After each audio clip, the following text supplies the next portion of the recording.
ਜਾਵੇਗਾ ਉਹਦੀ ਬਾਉਂਡਰੀ ਬਣ ਜਾਏਗੀ।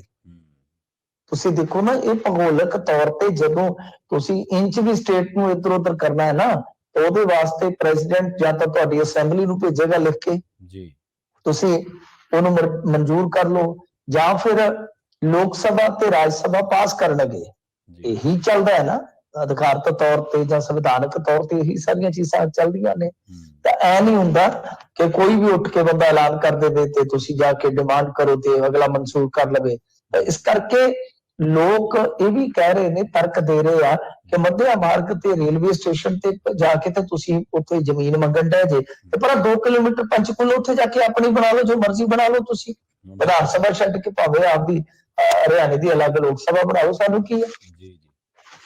ਪਰ ਗੱਲ ਤਾਂ ਉਹੀ ਹੈ, ਮੈਂ ਜਿਵੇਂ ਤੁਹਾਨੂੰ ਦੱਸਿਆ ਕਿ ਕੁਝ ਪੋਲੀਟੀਕਲੀ ਇਹਨਾਂ ਦੇ ਮੰਤਵ ਹੁੰਦੇ ਆ, ਉੱਥੇ ਜਾ ਕੇ ਪੋਲੀਟੀਕਲੀ ਕੁਝ ਚੀਜ਼ਾਂ ਜਿਹੜੀਆਂ ਉਹ ਸੋਚਣ ਵਿਚਾਰਨ ਵਾਸਤੇ ਇਹਨਾਂ ਨੂੰ ਮਜਬੂਰ ਕਰਦੀਆਂ ਨੇ ਕਿ ਹਾਂ ਭਾਈ ਅਸੀਂ ਕਿਸ ਤਰੀਕੇ ਨਾਲ ਵੋਟਾਂ ਲੈ ਸਕਦੇ ਹਾਂ। ਸੋ ਲਿਹਾਜ਼ਾ ਜੋ ਗੱਲਾਂ ਕਹਿ ਰਹੇ ਨੇ, ਜਿਸ ਤਰ੍ਹਾਂ ਦੀਆਂ ਗੱਲਾਂ ਬਾਜਵਾ ਸਾਹਿਬ ਕਹਿ ਰਹੇ ਨੇ, ਉਹ ਕੁਝ ਹੱਦ ਤੱਕ ਠੀਕ ਆ ਕਿ ਬਈ ਸੰਵਿਧਾਨਕ ਤੌਰ ਤੇ ਜਾਂ ਕਹਿ ਲਓ ਕਿ ਨੈਤਿਕ ਤੌਰ ਤੇ ਵੀ ਕੇਂਦਰ ਸਰਕਾਰ ਇਸ ਵੇਲੇ ਪੰਜਾਬ ਦੇ ਨਾਲ ਧੱਕਾ ਅਧਿਆਇ 2 ਸ਼ੁਰੂ ਕਰ ਰਹੀ ਹੈ, ਕਿਉਂਕਿ ਪਹਿਲਾਂ ਤਾਂ ਹੋ ਚੁੱਕਾ ਜਿਹੜਾ ਕਿ ਉਹਨਾਂ ਦੀ ਕਾਂਗਰਸ ਰਾਜ ਦੇ ਵਿੱਚ ਹੀ ਹੋਇਆ, ਕਾਂਗਰਸ ਸਰਕਾਰ ਨੇ ਕੀਤਾ। ਹੁਣ ਭਾਰਤੀ ਜਨਤਾ ਪਾਰਟੀ ਵੀ ਅਜਿਹਾ ਕਰਨ ਜਾ ਰਹੀ ਹੈ।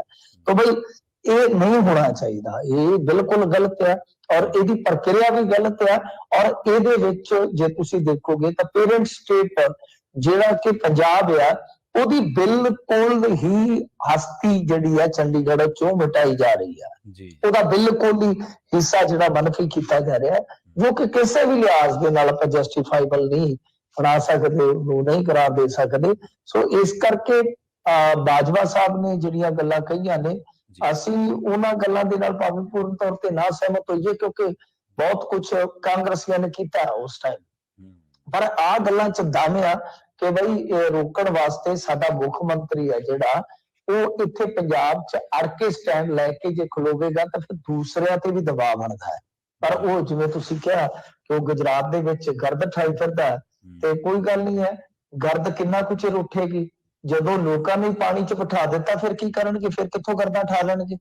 ਸੋ ਇਸ ਕਰਕੇ ਹੈ ਕਿ ਬਈ ਤੁਸੀਂ ਪੰਜਾਬ ਦੇ ਨਾਲ ਹੀ ਹੋ, ਤੇ ਇਸ ਕਰਕੇ ਤੁਹਾਨੂੰ ਚਾਹੀਦਾ ਕਿ ਤੁਸੀਂ ਪੰਜਾਬ ਦੇ ਵਿੱਚ ਆ ਕੇ ਵੇਖੋ ਕਿ ਕਿਸ ਤਰ੍ਹਾਂ ਦੇ ਹਾਲਾਤ ਬਣ ਰਹੇ ਆ। ਚੰਡੀਗੜ੍ਹ ਦੇ ਵਿੱਚ ਹੁਣ ਅੱਡ ਵਿਧਾਨ ਸਭਾ ਜੇ ਹਰਿਆਣਾ ਬਣਾ ਲੈਂਦਾ ਤਾਂ ਇੱਕ ਤਰ੍ਹਾਂ ਨਾਲ ਕਹਿ ਲਓ ਕਿ ਉਹਨਾਂ ਦਾ ਦਾਅਵਾ ਪੰਜਾਬ ਦੇ ਮੁਕਾਬਲੇ ਬਹੁਤ ਜ਼ਿਆਦਾ ਮਜ਼ਬੂਤ ਹੋ ਜਾਏਗਾ ਫਿਰ।